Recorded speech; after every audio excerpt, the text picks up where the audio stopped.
Hello दोस्तों, स्वागत है आपका कॉमिक्स टाइम्स में। और आज हम शुरू कर रहे हैं एक और बेहतरीन कॉमिक्स जिसका नाम है नील कमल। जिसका पहला पेज आप देख सकते हैं दोस्तों। और अभी तक आपने हमारे चैनल को सब्सक्राइब नहीं किया तो प्लीज़ सब्सक्राइब कर दें दोस्तों। चलिए शुरू करते हैं बिना समय गंवाए। तट पर आकर रुके जहाज से कुछ लोग उतरने लगे।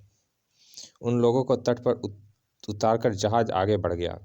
इतनी रात में लंबा सफ़र तय करने से अच्छा है कि यहीं तट पर ही रात व्यतीत कर ली जाए। सामू ठीक कहता है भाई, इस बात पर सभी सहमत थे। इसीलिए सब लोग वहीं पर रुक गए। वह प्रकृति ने सोने के लिए बालू का कितना बढ़िया बिस्तर दिया है। हाँ, नागराज और ध्रुव फिर आया है एक साथ। नागराज और बुगाकू, ये सब गोल्डन कॉमिक्स है दोस्तों। जल्दी ही आपके लिए अपलोड करूँगा।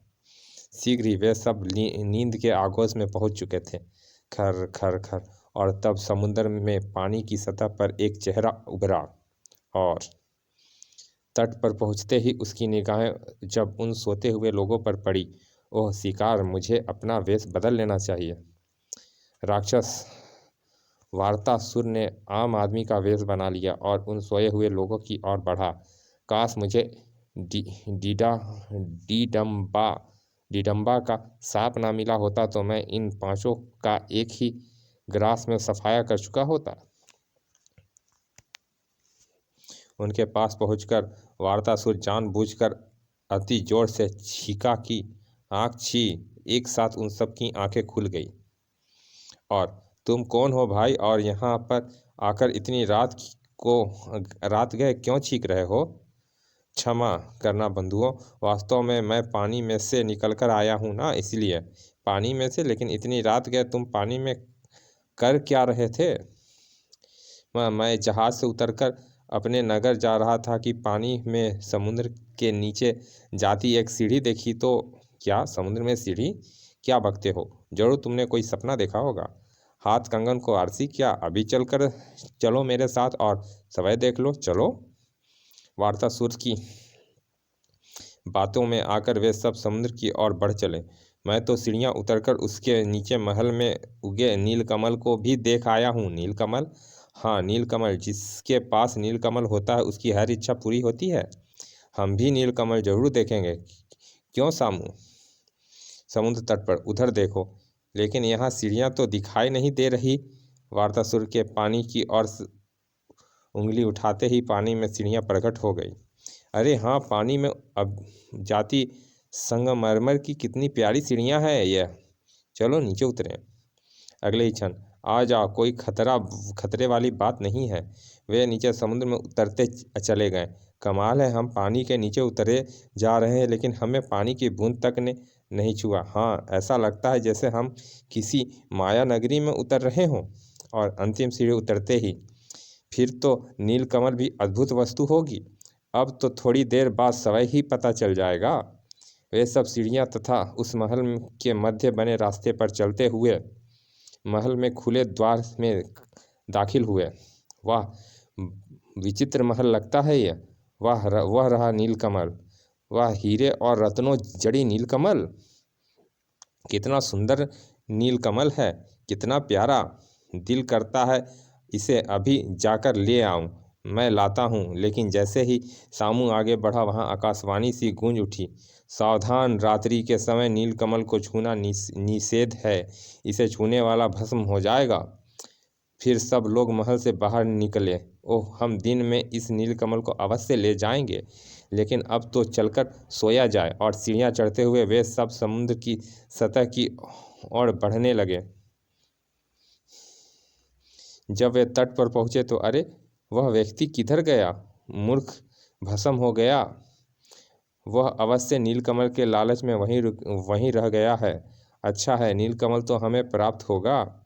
शीघ्र ही वे अपने पूर्वत स्थान पर पहुँचे और खर खर खर खर, सुबह सूरज की पहली किरण पड़ते ही सबकी नींद भी उड़न छू हो गई। अरे, दिन निकल आया।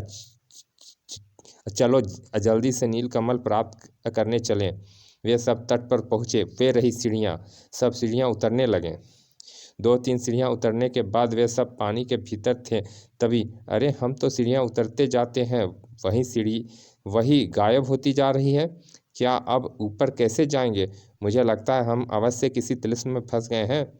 अब हमारे पास यही रास्ता है कि किसी तरह से नीचे पहुंचकर उस नीलकमल को प्राप्त कर लिया जाए। लेकिन तभी जिस सीढ़ी पे वे खड़े थे वो भी नीचे खिसकती चली गई। अरे अरे उफ, मारे गए। उसके साथ ही उन्हें पहली बार पानी में होने का एहसास हुआ। हाय पानी, हम लोग पानी में हैं। वह महल और सीढ़ियाँ कहाँ गई? ठीक उसी क्षण युवक चिल्लाता हुआ, वह बचो, वह मगरमच्छ इधर ही आ रहा है। Kit kit kit. ओ हमारे पास तो बचाव के लिए कोई हथियार भी नहीं है। विपरीत दिशा की ओर बढ़ो तुरंत। वह सब विपरीत दिशा की ओर तैरने लगे। लेकिन तभी उन्हें वह मगर अपने सामने आता नजर आया। ओ नहीं, अब हम नहीं बचेंगे। अगले क्षण मगर ने अपना जबड़ा खोल दिया और किट किट किट वे सब उसमें समाते चले गए। फिर वे एक कक्ष में गिरते चले गए। धम, हाय धम, उफ आ। और फिर ये हम कहाँ आ गिरे? यह तो उसी महल का कोई कमरा लगता है। वह मगरमच्छ कहाँ गया जो हमें निगल गया था? तभी कमरे का बंद दरवाजा खुला और एक अट्टहासा गूंज उठा। हा हा हा हा हा, कैसी भयानक हंसी है। यह आवाज़, यह उसी व्यक्ति की आवाज़ है जो रात को हमें यहाँ लाया था। तभी द्वार पर वार्तासुर अपनी असली सूरत में प्रकट हुआ। तुमने ठीक पहचाना। तुम सब लोगों मेरे त्रिशम महल में कैद हो और मैं तुम सबको बारी बारी से अपना आहार बनाऊंगा। ओह तो नीलकमल धोखा है, धोखा मूर्ख आदमी। उसी के लालच में फंसकर तो मैं अपने शिकार को यहाँ लाता हूँ। यह बात थी तो तुमने रात को हमें क्यों छोड़ दिया था? क्योंकि रात को मैं एक सांप के कारण शक्तिहीन हो जाता हूँ। ओह तभी वार्तासुर ने लपककर स्त्री को अपने पंजे में दबोच लिया। हा हा हा, सबसे पहले इसका आहार करूँगा। नहीं दुष्ट, छोड़ दो इसे। नहीं, सांप के कारण कोई स्त्री ही मेरी मौत का कारण बनेगी, इसीलिए पहले मैं इसी को खाऊंगा। बचाओ। सामू वार्तासुर के पास पहुंचकर घूंसे बरसाने लगा। दुष्ट राक्षस, तू मेरी पत्नी को खा गया, मैं तेरा खून पी जाऊंगा। हा हा हा हा हा। लेकिन वार्तासुर पर उन घूसों का क्या असर होता? वार्तासुर ने सामू को भी उठाया। चल तू भी अपनी पत्नी के पास। नहीं, हा हा हा हा हा। यह देखकर बाकी तीनों व्यक्ति एक और भागे, पर वार्तासुर ने एक साथ तीनों को अपने पंजे में जकड़ लिया और हा हा हा, भाग कर कहाँ जाओगे चूहो, आ बचाओ, हमें छोड़ दो। अपना आहार बना डाला। उसी तरह से रोजाना वार्तासुर आसपास से गुजरने वाले तट पर रात काटने वाले लोगों का आहार बनाने लगा। एक दिन एक सन्यासी योगानंद वहां से गुजर रहे थे। तब ओ पृथ्वी माता, इस जगह मेरे पाँव को जकड़ क्यों रही है? मुझे ध्यान लगाकर देखना होगा। योगानंद वहीं पर बैठ गए। ओह नीलकमल। उनके ध्यान में सब चलचित्र की भांति घूम गया। अगले ही क्षण वे उठ खड़े हुए। तेरे पाप का घड़ा भर चुका है वार्तासुर। तेरे अंत की रूपरेखा मैं तैयार करूंगा। उसी रात नगर सेठ बंसी लाल अपनी सुंदर पुत्री पुष्पांगी के साथ समुद्र तट पर जहाज से उतरा तो इतनी रात हो गए। हम कहाँ जाएंगे पिताजी? वह देखो बेटी, हम उस मंदिर में चलकर विश्राम करेंगे। दोनों मंदिर की ओर बढ़ चले। अभी वे कुछ कदम ही बढ़े थे कि तभी उन्हें अंधेरे में अपनी ओर बढ़ता एक साया नजर आया है। जैसे ही वह उनके निकट पहुंचा, अरे पंडित जी आप कौन हैं और कहाँ जा रहे हैं? मैं उस मंदिर का पुजारी हूँ और सागर महल में जा रहा हूँ। सागर महल वो कहाँ है? वहाँ है, समुद्र के नीचे महल तक सीढ़ियाँ जाती है। महल में एक नीलकमल है। पुजारी जो और कोई नहीं, वार्तासुर ही था। नीलकमल? ओह, फिर तो हम भी आपके साथ चलकर नीलकमल देखेंगे। चलिए। तीनों सीढ़ियाँ की तरफ बढ़ चले। शीघ्र ही नीलकमल, वाह अति सुंदर, तुम भी तो अति सुंदर हो, मैं तुम्हें अपनी पत्नी बनाऊंगा। पुष्पांगी नीलकमल की ओर बढ़ी तो इधर मत बढ़ना देवी, रात को जो नीलकमल के निकट भी पहुंच जाए वह भस्म हो जाता है। ओह, तो क्या हम नीलकमल को ले जा नहीं सकते?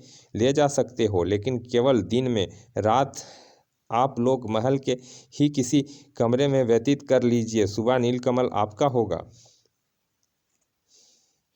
फिर वह उन्हें लेकर महल के एक कमरे में पहुंच गया। आप लोग इस कमरे में शयन कीजिए, मैं दूसरे कमरे में जाकर रहता हूँ। वह कमरे से बाहर चला गया। सेठ बंसीलाल तथा पुष्पांगी को शीघ्र ही नींद ने घेर लिया। खर खर सुबह जैसे ही सेठ बंसीलाल की आंखें खुली, नहीं, सेठ बंसीलाल की चीख की आवाज़ सुनते ही पुष्पांगी की भी आंखें खुल गई और आए, यह मैं कहाँ हूँ? पिताजी, मुझे यहाँ किसने बंद किया है? यह तो मैं भी नहीं जानता बेटी। तभी प्रकट हुआ वार्तासुर। मैंने बंद किया है। मैं तुमसे विवाह करना चाहता हूँ पुष्पांगी। ओह, तो मेरी बेटी को तूने कैद किया है? दुष्ट, तू पुजारी नहीं हो सकता।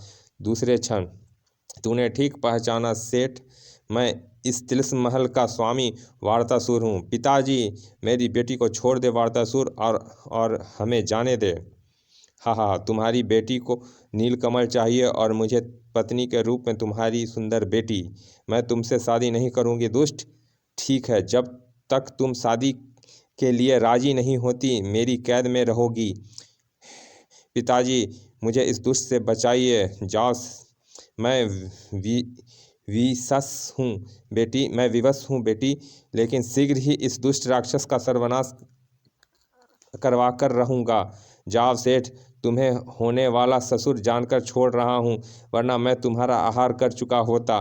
पुष्पांगी की सुंदरता पर मोहित वार्तासुर अपने को मिले सांप को भी भूल गया था।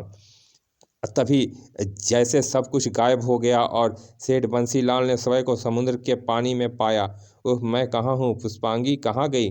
मुझे राजा माहीपाल से जाकर फरियाद करनी चाहिए। सेठ बंसीलाल तुरंत अपने नगर सुजनपुर की ओर चल दिया। उधर समरपुरी के राजा समरसेन के महल के एक कक्ष में, महाराज की जय हो, आपसे एक सन्यासी मिलने आया है महाराज, उन्हें सम्मान सहित ले आओ। द्वारपाल जो आ गया महाराज। द्वारपाल चला गया। पल भर बाद ही वहां पर सन्यासी योगानंद प्रविष्ट हुए। प्रणाम ऋषिवर। आयुष्मान भव राजन। अरे, यह राजकुमार कैसे पड़े हैं? बीमार है ऋषिवर। राज्य के हर वैद्य ने इलाज किया है मगर कोई लाभ नहीं हुआ है। ओह, इसका इलाज केवल नीलकमल है राजन। नीलकमल? हाँ राजन, समुद्र के अंदर बने महल में है वो नीलकमल, जिसकी चमक मात्र से राजा कुमार पूर्ण स्वस्थ हो सकता है, लेकिन उसे केवल वीर युवक ही ला सकता है। ओह, फिर तो आज ही ढिंढोरा पिटवाता हूँ ऋषिवर। निश्चित ही आपको सफलता मिलेगी राजन। सन्यासी योगानंद वहाँ से चले गए। उधर नगर सेठ बंसीलाल अपने राजा महिपाल के दरबार में पहुंचा। दुहाई हो महाराज, राक्षस वार्तासुर ने मेरी बेटी पुष्पांगी को कैद कर लिया है महाराज। ओह, यह वार्तासुर हमारे राज्य के अनेक लोगों का भक्षण कर चुका है, अब हमें उसका वध करना ही पड़ेगा। तुम निश्चिंत होकर अपना व्यापार करो सेठ, पुष्पांगी को छुड़ाकर लाना हमारी जिम्मेदारी है। मुझे आपसे ऐसी ही आशा थी। महामंत्री जी, हमारे समुद्र तट पर जाने की तैयारी की जाए। पिताश्री महाराज, उस दुष्ट राक्षस का वध करने मैं जाऊंगा। सेठ बंसीलाल वहां से चला गया। ठीक है पुत्र, जब तुमने फैसला कर रखा है तो हम आड़े नहीं आएंगे। उसी दिन राजकुमार वीरपाल समुद्र तट की ओर रवाना हो गया। वार्तासुर, मैं तेरा अंत बनकर रहूंगा। उधर राजा महिपाल से आश्वासन पाकर नगर सेठ बंसीलाल फिर समरपुरी की तरफ बढ़ चला। राजा महिपाल के वचनों ने मुझे चिंता मुक्त कर दिया है। फिर भी सेठ बंसीलाल ने जैसे ही समरपुरी में प्रवेश किया, सुनो सुनो सुनो महाराज, समरसेन ने घोषणा की है की है कि बीमार राजकुमार विजय सेन को ठीक करने के लिए समुद्र में बने राक्षस वार्तासुर के तिलिस्म महल में जाकर जो कोई नीलकमल लेकर आएगा उसे वह अपना आधा राज्य पुरस्कार में देंगे। आधा राज्य? ना बाबा, हमें नहीं चाहिए आधा राज्य। वह पहले ही राज्य के कितने ही लोगों का आहार बना चुका है। हमें अपनी जान नहीं गंवानी, लेकिन मैं यह कोशिश अवश्य करूँगा। सेठ बंसीलाल बढ़ई के पास जा पहुंचा। कहिए सेठ जी, आपकी क्या सेवा करूं? मुझे एक ऐसा हथियार बनाकर दो जिससे मैं माला की तरह गले में धारण कर सकूं। लगभग 1 घंटे बाद, लीजिए सेठ जी, इसे आप बड़े आराम से गले में पहन सकते हैं और विपत्ति में पड़ने पर पूरी सुरक्षा करेगा यह आपकी। धन्यवाद, मुझे एक खंजर और चाहिए। सेठ बंसीलाल ने वह हथियार अपने गले में पहन लिया। सेठ बंसीलाल पहुँचे समुद्र तट पर। रात होने तक मुझे तट से दूर दूर जा छिपना चाहिए। उधर राजकुमार वीरपाल जंगल में से गुजर रहा था। कहाँ जा रहे हो राजकुमार? हैं यह आवाज़ कहाँ से आई थी? आए तो कोई भी नहीं है। मैं तुम्हें बुला रहा हूँ राजकुमार वीरपाल। अपनी दाईं ओर के पेड़ की ओर चले आओ। राजकुमार वीरपाल दाईं ओर बढ़ गया। चलिए दोस्तों, इस कॉमिक्स का पहला भाग यहाँ समाप्त करते हैं। मिलते हैं इसके दूसरे भाग में। और अभी तक आपने हमारे चैनल को सब्सक्राइब नहीं किया तो प्लीज़ सब्सक्राइब कर दें, ताकि हम आपके लिए ऐसे ही अच्छी अच्छी कॉमिक्स पूरी मेहनत और दृढ़ता से आपके लिए प्रस्तुत करते रहें। चलिए दोस्तों, फिर मिलते हैं ऐसे ही किसी अच्छे से कॉमिक्स के अच्छे से भाग में। तब तक के लिए धन्यवाद। विदा।